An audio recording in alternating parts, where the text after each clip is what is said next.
আসসালামু আলাইকুম ওয়া রাহমাতুল্লাহি ওয়া বারাকাতুহু। সম্মানিত মুমিন মুসলমান দিনী ভাই বোনেরা, আশা করি আল্লাহ পাকের অশেষ মেহেরবানিতে আপনারা ভালো আছেন, সুস্থ আছেন। আলহামদুলিল্লাহ, আপনাদের দোয়ায় আল্লাহ পাকের অশেষ মেহেরবানিতে আমিও ভালো আছি, সুস্থ আছি, আলহামদুলিল্লাহ। সম্মানিত ভিউয়ার্স, আপনারা দেখছেন জিন্দাতুল কোরআনের চিকিৎসা ইউটিউব চ্যানেলের সঙ্গে আছে আমি মোহাম্মদ ওয়ালিউল্লাহ। তো সম্মানিত ভিউয়ার্স, আজকে আপনাদের সামনে একটা অত্যন্ত গুরুত্বপূর্ণ তদবির নিয়ে হাজির হয়েছি। যে সমস্ত ভাই বোনেরা বন্দিশ এবং রোজাতে জর্জরিত, বন্দিশ এবং রোজাতে জর্জরিত, এমন বন্দিশ লেগে গেছে, সংসারে আয় উন্নীত হচ্ছে না, বা যে কোনো কাজে বাধা আসতেছে, বা রোজাতে সমস্যা হয়ে গেছে, বা কোনো আমল করেছেন সে আমলের ইফেক্ট আপনার উপর পড়েছে, সে আমলের প্রভাব আপনার উপর পড়েছে।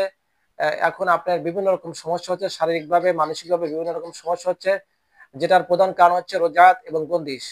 তো এই সমস্ত দিনই মুমিন মুসলমান ভাই বোনদের জন্য একটা অত্যন্ত গুরুত্বপূর্ণ তদবির। আমি যেভাবে বলি, যে নিয়মে করতে বলি, এই নিয়মে এই পদ্ধতিতে যদি আপনারা করতে পারেন, ইনশাআল্লাহ আল্লাহ যদি দয়া করে মায়া করে, ইনশাআল্লাহ 7 দিনের মধ্যে আপনার সেই বন্দিশ এবং রোজাত ধ্বংস হয়ে যাবে ইনশাআল্লাহ।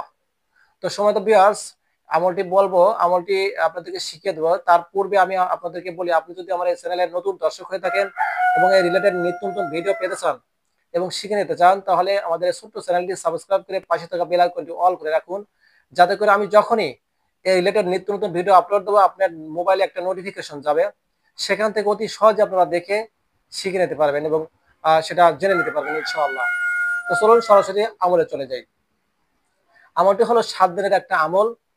আপনাদেরকে আমি স্ক্রিনে দিয়ে দেব একটা তাবিজ, অর্থাৎ একটা নকশা নকশা এই নকশাটি বা এই তাবিজটি আপনার সুন্দর করে মেশক জাফরান কালি দিয়ে একটা নির্দিষ্ট সময়, বিশেষ করে বৃহস্পতিবার অথবা শুক্রবার ফজর নামাজের পর, এই নকশাটি বা এই তাবিজটি মেশক জাফরান কালি দিয়ে সুন্দর করে লিখবেন। এরপর আপনারা কি করবেন, এটা লিখবেন হচ্ছে 7 পিস তাবিজটা লিখবেন, 7টা কাগজে 7 পিস তাবিজ লিখবেন বা এই নকশাটি লিখবেন। লেখার পর এই নকশাটি প্রতিদিন ওই রুগী, এখন আপনার যদি সমস্যা হয় তাহলে আপনি নিজে ব্যবহার করবেন, যদি রুগী হয় তাহলে রুগীকে ইনশাল্লাহ দিয়ে দেবেন। তার রোজাত বন্দিশ সব ধ্বংস হয়ে যাবে, নষ্ট হয়ে যাবে। রোজাত থাকলে ধ্বংস হয়ে যাবে এবং বন্দিশ থাকলে সে বন্দিশগুলো খুলে যাবে। আপনারা জানেন যে বন্দিশ কখনো নষ্ট করা যায় না, এটা হচ্ছে খুলতে হয়, এটা লক করা থাকে, এটাকে খুলতে হয়। তো যাই হোক, সেদিকে আমরা না যাই। এই নকশাটি 7 পিস আপনারা লিখবেন। লেখার পর আপনারা কি করবেন, রুগীকে দিয়ে দিবেন। সেই রুগী প্রতিদিন যখন সে গোসল করবে, প্রতিদিন 1 পিস ওই নকশা, গোসলের পানি থাকবে, গোসলের পানির সাথে মিক্সড করে, অর্থাৎ গোসলের পানির মধ্যে 5-10 মিনিট ডুবিয়ে রাখবে।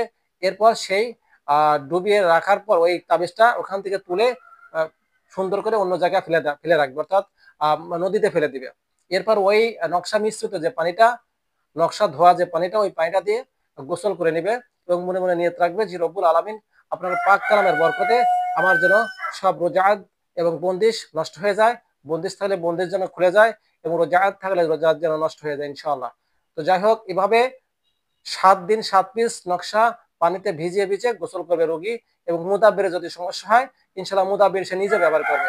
আল্লাহ যদি দয়া করে মায়া করে, ইনশাআল্লাহ আমি যেভাবে বললাম, যে নিয়মে বললাম, যে পদ্ধতিতে বললাম, সেই নিয়মে সেই পদ্ধতিতে যদি আপনারা এটা করে নিতে পারেন, ইনশাআল্লাহ আপনার রোজাত একদম ধ্বংস হয়ে যাবে, আপনার বন্দিশ থাকলে বন্দিশ খুলে যাবে ইনশাআল্লাহ।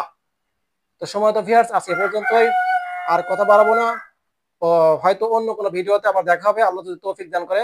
আমার জন্য সকলে দোয়া করবেন, আর আমিও আপনাদের জন্য সকলের জন্য দোয়া করি। আর পরিশেষে একটা কথা বলি, আপনারা কে কোন আমল চান, কি ধরনের আমল আপনাদের প্রয়োজন এবং কোন ধরনের আমল দিলে আপনাদের উপকার হবে, আমাকে জানাবেন ইনশাআল্লাহ কমেন্টে।